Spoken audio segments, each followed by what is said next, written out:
नमस्कार. प्रधानमंत्री भारतीय जनौषधी केंद्र कुंड. तर आज आपण नेब्युलायझरची माहिती करून घेऊया. त्याच्यामध्ये मॅन्युअल येते. सर्व काही मशीनबरोबर फ्री येणार आहे. विकत काही घेण्याची गरज नाही आपल्याला.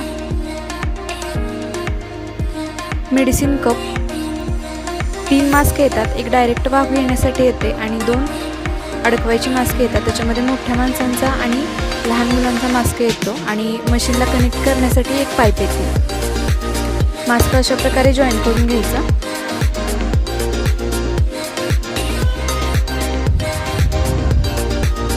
तर आपण लहान मुलांचा मास्क जॉईन केलेला आहे. तर इथे आणि मशीनच्या या पॉईंटला पाईप कनेक्ट करून घ्यायची. मशीनचं ब्लू कलरचं जे टोपण आहे ते काढायचं. त्याच्यामध्ये आपल्याला मिनिमम मॅक्झिमम किती आपल्याला हवं आहे औषध त्यानुसार औषध टाकायचं.